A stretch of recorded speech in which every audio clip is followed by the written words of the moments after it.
I hope you can see my screen. Yes, sir, we can see it. Thank you so much. So today I'm actually going to refer more towards, structured monitoring for influencing diabetes care. And we all know the importance of structured monitoring, because any unstructured monitoring really does not carry any, benefit, or, it's very difficult to kind of titrate your treatment based on unstructured monitoring. And I'm just going to, in the next 15 minutes, talk as to how this can be made more meaningful. So what is really known to us? That tight glycemic control can decrease the number or progression of diabetes, and particularly microvascular complications, both in type 1 and type 2. So this is very important to understand, that good glycemic control has more impact value on microvascular complications, although it has some benefit in terms of even macrovascular complications, which data does tell us about it. So SMBG remains the cornerstone to diabetes management, and we all know the importance, as we tell our patients to, monitor their blood glucoses periodically and report to us in a format that we can understand. Now, what do all evidence tell us that why SMBG is not popular amongst many people? Maybe because there is a lack of clarity of definition of good glycemic control, and no clarity on what should we do with the numbers that we get from our patients. Often there is inadequate monitoring of glycemia, and there could be insufficient involvement of specialist care units, and no clear definition of the role of SMBG in the total diabetes care process. And this is actually a very sweeping statement, because we know that, people have to do their blood glucose testings and report to us their glycemic values if we have to make meaningful changes in their treatment. Often patients do not test and they just come to us, or they may sort of do an odd reading and expect for us to extrapolate the overall glycemic control with an odd reading. And these kind of, readings really do not carry any meaning. We should spend time to counsel the patients as to what is the importance of glucose monitoring. And we know that from dictum that we need to have more frequent glucose monitoring intra-day and inter-day, because this, of course, tells us a lot of information about where the patient is heading in terms of his glycemic control. Now, despite 40 years of SMBG, why are we not really connecting the dots? And it could be because the patients with diabetes are not receiving self-management diabetes education to learn how to connect data to solutions. So often the questions that get asked to us is, what's a finger stick? What do my numbers mean?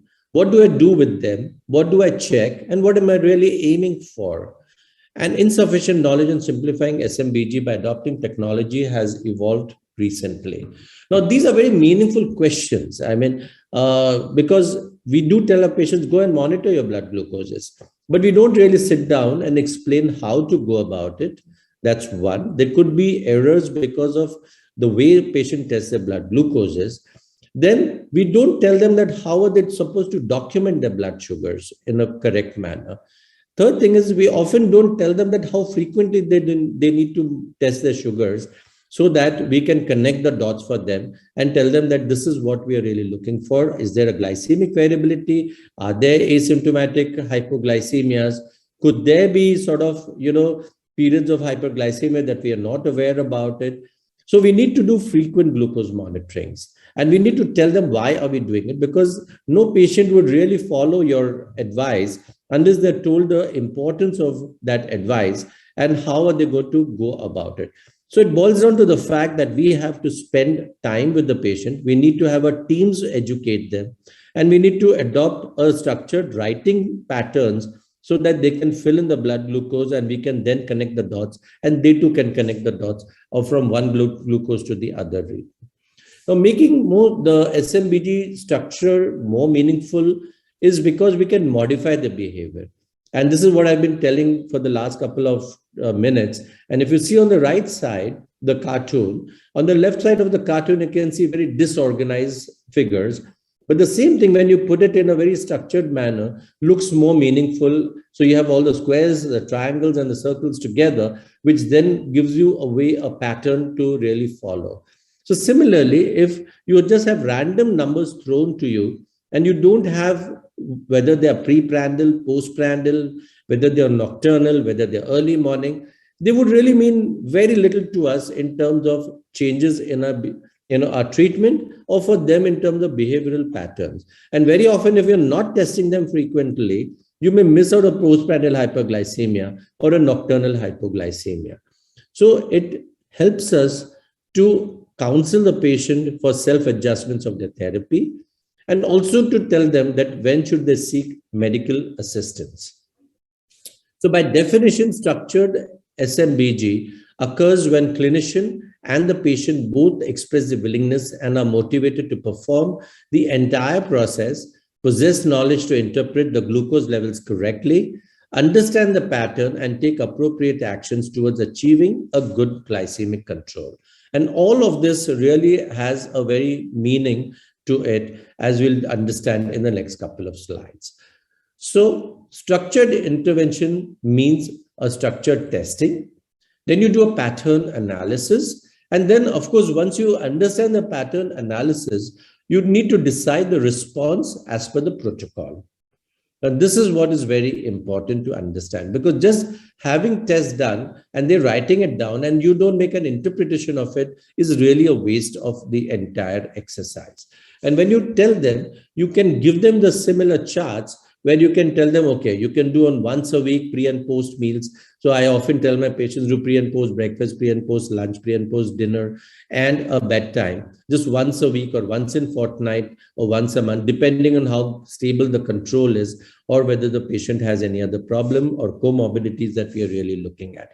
Now, often giving them too many pricks in a day may become self-defeating and the patients really don't carry out. And they may be willing to sort of test differentially. So you can tell them, okay, do breakfast, pre and post breakfast on a particular day, pre and post lunch on a particular day, pre and post dinner in a particular day, which can be repetitive or it can be alternate day. And these could be staggered ways of testing. But ultimately what it boils down to is the fact that we need to have an idea of the entire day's blood glucose values to make sure that whatever treatment that we are giving the patient gives you more or less an entire day's fairly reasonable control within a narrow bandwidth. We don't want them to be in outliers, whether it is outside in the higher range or in the lower range. So if you have more frequent tests, then it kind of gives you a pattern analysis based on which then you can make the changes in their treatment patterns. A systematic approach to identify blood glucose patterns and determine if lifestyle medication changes are needed. And this may help to optimize the control. We need to sort of, incorporate identifying patterns, analyze the influencing factors, and then take action where it is necessary. So what it really, a message that comes across from the slide is that suppose we're doing more testing and you find that, let's say, for example, the patient has got a postprandial hyperglycemia. Now, this may have got missed out if the patient had done only a pre-breakfast and a post-breakfast. And he would be completely blinded to the fact that he doesn't know what the rest of the day's blood glucose patterns are. And a postprandial afternoon hypoglycemia could have been missed out. And that could be driving the A1C up. So if you test them, it will influence and it will help you to take the action. Now, it could be that we would also want to know that if there is a kind of a pattern where every day the postprandial hypoglycemia is not occurring, but on a particular days, the postprandial hypoglycemia is occurring, then you go back and you can ask the patient what is really going wrong during that lunchtime, which is driving the postprandial hypoglycemia up. So if you recognize it, you can act on it. So 5 steps of pattern management are: establish the pre and post meal glucose targets, gather pertinent data to create a glucose profile, identify patterns by analyzing logbook for trends, assess influencing factors, and then, of course, based on all this, you need to take a corrective action. So if you want to do an action based on patterns, the first question that you need to ask is a change necessary? So has consistency of schedule been established? And isolated values above target may not be the long-term treatment. And what this really tells us is that if you find an occasional reading that is an outlier, but majority of the readings are good, then you perhaps don't need to act. There could be a reason why that particular reading could be out of range, and we need to figure that out. But that doesn't tell us that we need to change our treatment. So is a change necessary based on single reading? The answer is no. Is a change necessary on a single reading, a pattern of readings? The answer is again no. But if you find a consistent pattern towards a higher range, then you know that you need to influence a change in your treatment. And this is what it means, that what kind of action would you take? And this is what means responding to patterns. So if you find that there is a pre-prandial and fasting hyperglycemia, maybe you would probably need to increase the nocturnal basal insulin, or you may need to increase the medication to counteract the fasting hyperglycemia. If you have basically a postprandial hyperglycemia, then you need to increase the preprandial bolus. So for example, if you find that the pre-lunch values are high and the patient is on basal bolus, then you need to influence the pre-breakfast insulin to have a pre-lunch blood glucose values to come down. Now, if you find that the patient's post-lunch sugars are high or a pre-dinner glucose levels are high, then you need to influence the pre-lunch insulin doses so that you can counteract the postprandial hyperglycemia. And hypoglycemia generalized, isolated or pattern adjust insulin or adjust dietary carbohydrate intake. So whenever you encounter hypoglycemia, you need to ask, why did it occur? Was there a behavioral change or a dietary change in the patient? Or was it because the patient is well controlled and is getting frequent hypoglycemias, which is a signal for you to step down on the treatment? Also, structured SMBG is beneficial in newly diagnosed diabetes.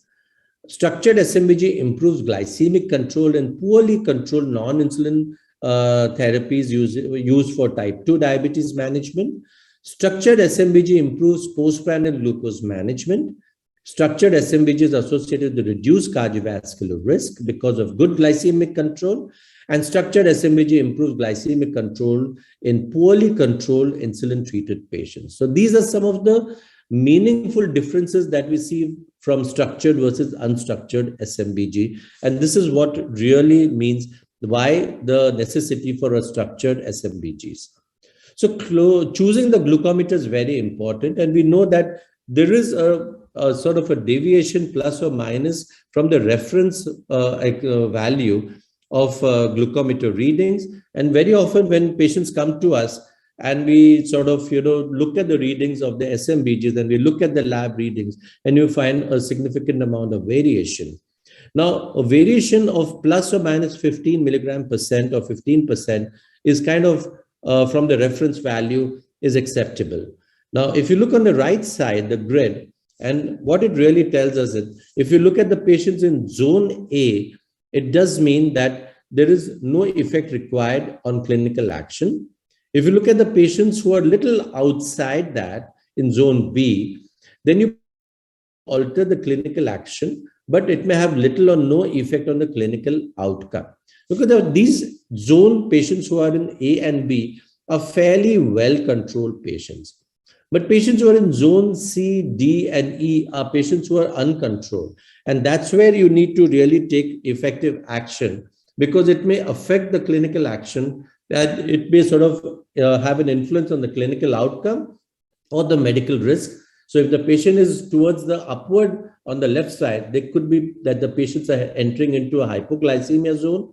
And if the patient is on the right side in the lower BCD category, then these patients are tending to be on the hyperglycemic side, and they may have a significant medical risk attached to it. All right. Currently, if you look at a lot of prescriptions, we do tend to have a lot of polypharmacy. And polypharmacy is usually associated with multiple comorbidities. So typically, if you see a prescription of a patient with diabetes, he may have hypertension, he may have ischemic heart, he may have a nephropathy, he may have other sort of comorbidities, and the list of medications keep adding up. A recent study in UK in patients over age of 65 demonstrated that in the last 20 years, the proportion of patients taking more than or equal to 5 medications have increased from 12% to 49%. And this can be very challenging in patients who are elderly because they aren't able to understand complex treatments, and they may actually end up getting a lot of glycemic variability, and they may be either too hyperglycemic or hypoglycemia, and at times they may have hypoglycemia unawareness, which may be a little dangerous. So in diabetes, it has been shown that people with type 1 or type 2 take an average about 5 and 8 different medications respectively. In addition, there could be other brief treatments for simple medical issues like upper respiratory infection or something else. So you need to factor all this in when you're gathering information to interpret blood glucose monitoring systems that is there. This is an excellent paper on the one-touch vario test strips. And the objective was to sort of, assess the accuracy of a blood glucose monitoring test strips with respect to polypharmacy using a large clinical registry data set. They looked at the medication profiles of certain 830 subjects, and sort of there were about 300 odd patients with type 1, 496 patients with type 2, and attending 3 hospitals. And the same subjects participated in clinical accuracy assessment of the test strips versus the lab comparator. The clinical accuracy of blood glucose monitoring values were evaluated against this accuracy criteria. You can clearly see here that all the different number of medications, reference combination, the number of individual medications within 15 milligram or 15% of the comparator, and percentage of individual medication reference combination that you can see. And all these medications that you can see here are listed that the patient can be on. We need to choose our glucometers very carefully, and it is very simple to understand. A glucose meter featuring color change indicator is very useful, and it has value to particularly some patients who find it very difficult to understand the normal from the abnormal. You find that if you use a color range indicator, it can affect almost 1.24% decrease in the A1C in type 2s using the OTV Flex over 12 weeks. 92% of the patients agreed that OTV Flex blood glucose monitors made them consider taking action when they had low or high numbers. 100% of the HCPs agreed that using OTV Flex helped patients more easily to identify hypo episodes, and 100% of HCPs agreed that using OTV Flex made patients more inclined on low or high results. So it's important that you use the right glucometer and tell them how to use it and interpret it. Now, how do the new generation connected blood glucose monitors really work? And here you can see a typical example that they have now Bluetooth connectivities, they can connect to your phone, and there could be a cloud-based system which can sort of pick up all these values and make a sort of a graphical analysis, as well as a tabular form for you to look at this. So I come to the next point that I want to really emphasize, that single readings have really no values. Even patterns on a single day may not really have too much of a value. What is important is to look at trends. And that's something that we don't look very often, because when the patients come to us at long intervals, we obviously physically it's impossible to remember the previous values when the patient visited you. And you then tend to interpret values that you see on that particular day. So if you have a connected meter, which gives you the graphical analysis or readings in a tabular form, it makes it very easy for you to run through the columns or look at the graphs and tell you, is the patient faring well? Is there a lot of variability in the readings? And should there be corrective actions that you really need to do? So what will this connected meters really do for us? It draws a timeline of important blood glucose events and activities from the patient data. It provides an easy way for patients to see patterns. It seamlessly shares data with physicians without the need to visit them. And in this era where a lot of patients connect to us on an online platform, it is easy for them to share this data, and we can make some sense and ask them the changes that they need to do. And exchanging specific insights and gaining feedback from the HCP, enabling the physician to review patient case in no time and making therapy adjustments. Now, can patient insights between visits with a remote HCP advice via text improve glycemic control? And this paper precisely looked at this question. This was an RCT from 5 UK sites.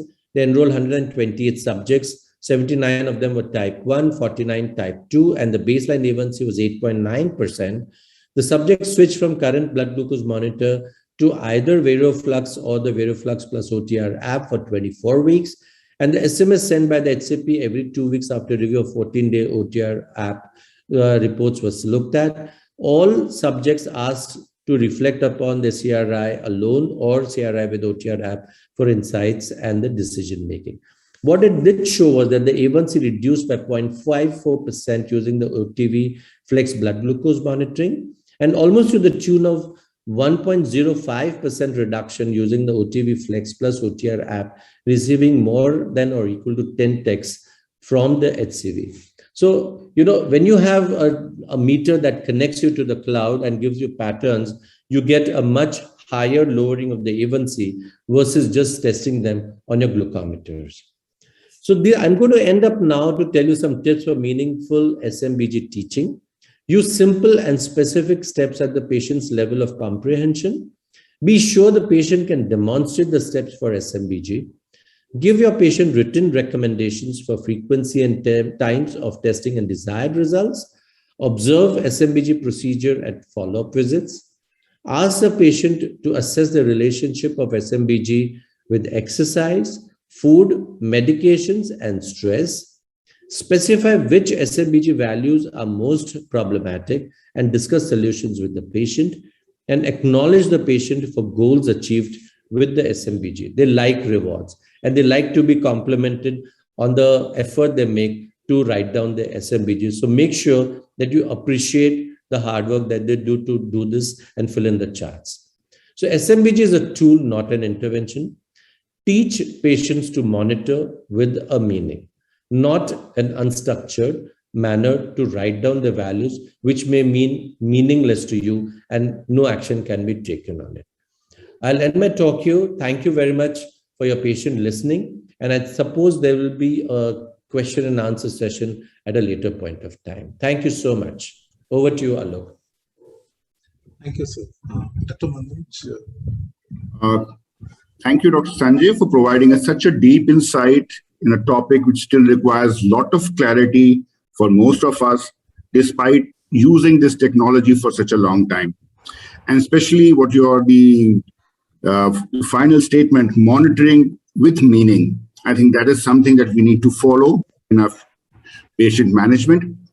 And our next speaker, who is probably going to talk more about this meaningful monitoring in diabetes, Dr. A.G. Unnikrishnan from Pune.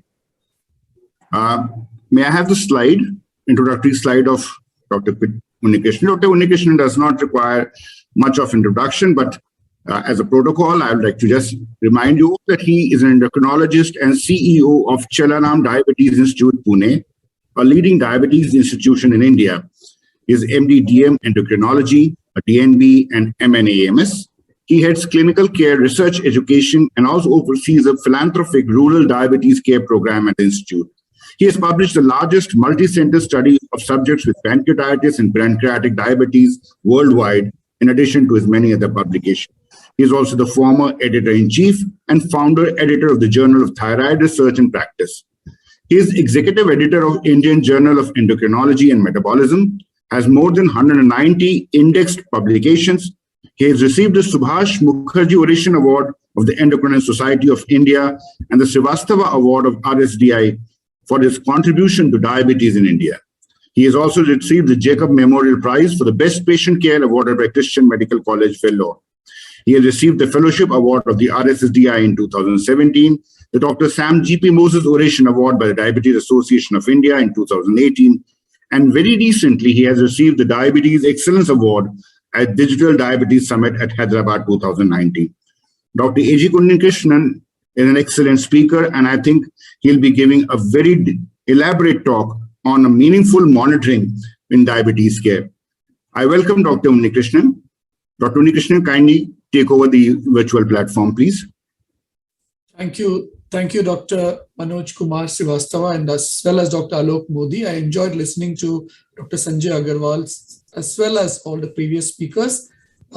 May I ask if my slides are visible and if I'm audible? They are visible, sir. Yes, sir. Yeah, please go ahead, sir. So on that note, let me just say that I'm going to add on to Dr. Sanjay Agarwal's excellent speech by talking about meaningful glucose monitoring in the form of a few cases. We are all aware that the higher the blood glucose levels, the higher the risk of diabetes-related complications, and HbA1c is only part of the story. We are also aware that when the blood glucose is more than 180, urine glucose appears. But nowadays, with lots of SGLT2 inhibitors being used, the urine glucose is also positive because of glycosuria, because of drugs. And this is why I encourage my patients not to do urine glucose tests at all as much as possible. And I think this is an area of monitoring where the labs need to work in close conjunction with clinicians, that urine glucose testing is really not needed because a lot of factors, including pregnancy, elderly, which affect urine glucose readings. Of course, other than urine glucose readings and CGM and HbA1c, I think blood glucose monitoring with a glucometer is still the best form of monitoring in day-to-day home monitoring kind of setup. This is a picture of the glucose monitoring chart of one of my patients. If you look at this chart, the patient has taken a lot of effort to actually fill this chart in. It's very honest. You can see that the blood glucose is 62 and she has taken some biscuits here. And it's again 68 here, and she's taken kakra at 4 a.m. And you can see that these numbers are entered very honestly. But as a clinician and as a patient, we find it difficult to take one look at it and make day-to-day decisions. Indeed, sometimes our eyes go to only the low readings and the high readings, and we forget the good readings in between. And that can be very, very demotivating to the patient. So whenever I look at such a chart, I always try to point out the good blood sugar readings. Hey, you've got a good value of 86. You've got a good value of 103. You've got a good post-lunch value of 119. So that's the kind of positiveness that I always try to impart. Nevertheless, as a doctor, I find myself, my eyes always roving to the low readings and the high readings and tell them, oh, your sugar is 263, 242, why are they high, so on and so forth. So now the glucometer, Dr. Sanjay Agarwal alluded to this, comes with a whole ecosystem, and that's not just the one-touch glucometer which I'm showing here, but also other glucometers also come with a full mobile application system with them. So simply put, the glucometer ecosystem, or the one-touch reveal ecosystem here, is got a glucometer which immediately connects to the mobile phone via Bluetooth, and the blood glucose readings are there. The patients can see their own data on a computer screen. The doctor can actually track, or the diabetes educator can track these glucose levels sitting in the comfort of their clinic or OPD, etc. And of course, you can also address all the patients that you have, and you can see how they are doing, and you can find out how many of your, say, gestational diabetes people have good sugars, etc., etc. And you can get nice charts. And of course, the patient has to register for it and give permissions, and the doctor has to register for it and also give permissions to use it. So let me talk about this 33-year-old lady who presented with hyperglycemia at 25 weeks. This was her first successful gestation after IUI and IVF. Her father had diabetes, and she's now been diagnosed with gestational diabetes. If you see, her fasting is 93 and postprandial is 225. But she was referred to us, but unfortunately she could not come because of worries of COVID, and she contacted us for a teleconsultation. And during the pandemic, we treated several women with gestational diabetes via teleconsultation, and we published our initial experience. So if you see this lady, she used a glucometer which could sync to a mobile phone, and the data could be seen. And you can also pull out the weekly averages. So these are not individual values, these are the weekly averages. And you can see as the blood glucose levels were high, metformin was added, small dose. Again, on telemedicine, easier to start metformin than add insulin, but metformin also is enough, because if you see the NICE guidelines in the UK, metformin is initially advised in many of the patients before insulin. So the UK guidelines endorse metformin, and anyway, we started metformin. And you can see that eventually she delivered a healthy baby, and we published a series here. As you can see, 3 people as a small, very small case series. This is another lady, a 32-year-old lady with twin pregnancy at 32 weeks of gestation and has hypothyroidism. You can see the fasting is 80 to 90, postprandial is 120s, after breakfast, before lunch 80 to 90, after lunch 130 to 138, before dinner 80, after dinner 150. It's only on metformin, and you can see that she has a past history of pre-diabetes and the diabetogenic load of pregnancy, the insulin resistance and the beta cell dysfunction induced by pregnancy pushes many into gestational diabetes. And these are her initial readings. You can see from 28th April to 11th May, and this is from 12th May to 25th May.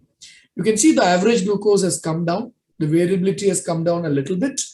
I'm not trying to show you that this patient's glucose levels were controlled. No, I'm just trying to show you that how the report looks like and how you can interpret it in your own practice. So you can see your the variability has actually improved from 26. The standard deviation has improved from 26 to 23.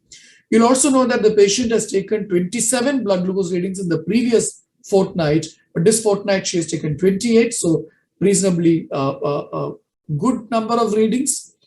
You can also, we have heard about the time in range, and time in range is a continuous glucose monitoring concept. But really, time in range is an expensive thing. And these glucometers now give you what is called a point in range. So you can see here that 89% of the values totally are within control. The pre-meals are more or less in control. The post-meals, you can see 75% are in control. And you can also see the time at which the glucose levels are high. This is an averaged out readings, and you can see this is 10 p.m. onwards. Every hour you can see the blood glucose readings, and you'll see that the only 2 times when her blood glucose readings are high are at around 2:30 p.m. and about 9:45, 10 p.m. suggesting that after lunch and after dinner the blood glucose rises, enabling us to make simple dietary manipulations to benefit the patient's glucose levels. And this also gives you the average here. You can see the average is 90, 112, 98, 135 after lunch. After dinner is 107, bedtime is 117. So if you look at these averages, they are okay. But if you see the minute picture, there is an occasional postprandial hyperglycemia that is seen. I thought you were a Christmas person. Oh, no. But I forgot the tree and looked empty with no gifts under it. Is there some... But I forgot him. Okay.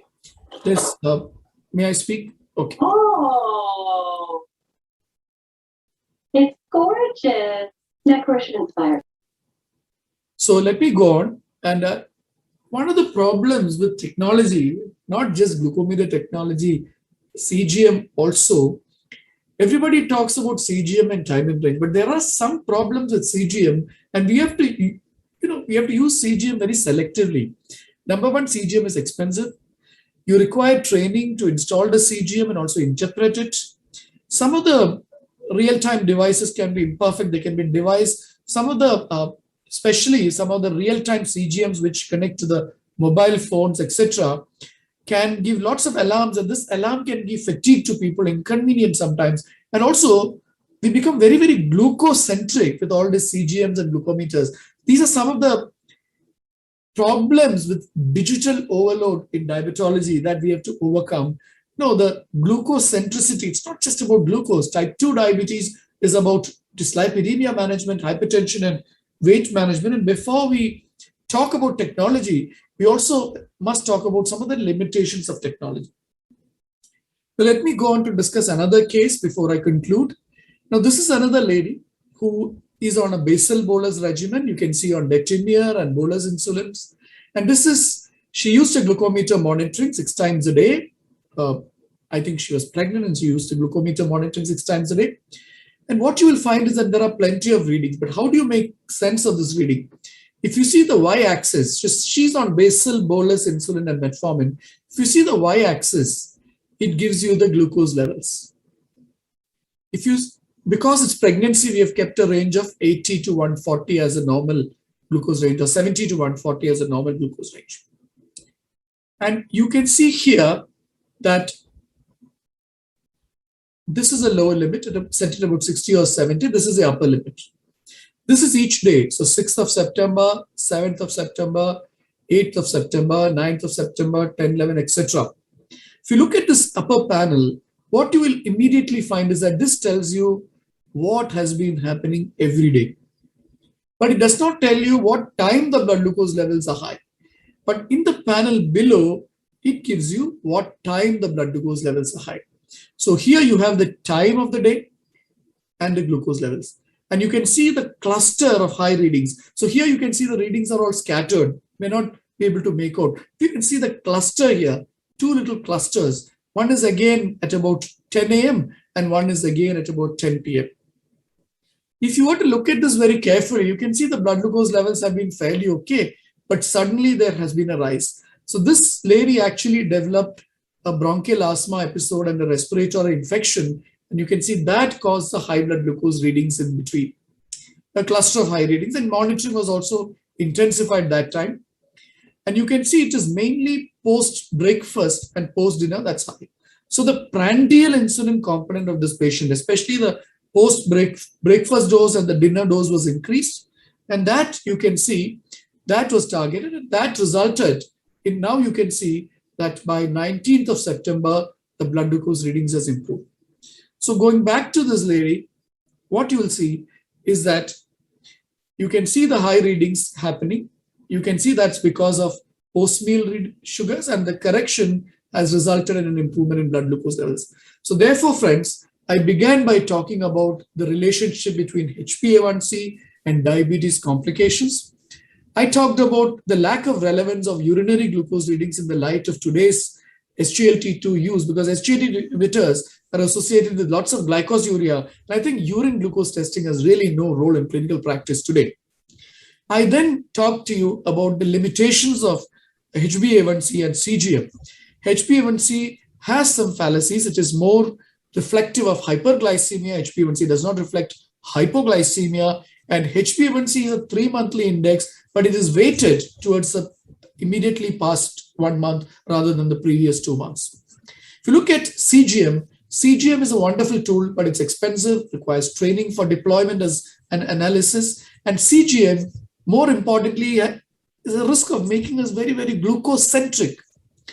We've looked at, I showed you a case where I showed you a simple chart of a logbook of a patient which showed all the readings. And then I showed you how the newer glucometers are able to connect to mobile phones and to the cloud, and that doctors and diabetes educators can read it. And I showed you a few cases where using this remote technology, we could help improve the glycemic fluctuations in people with diabetes. Once more, I'm very happy that I've been invited to speak on this topic, and thank you so much for listening to me.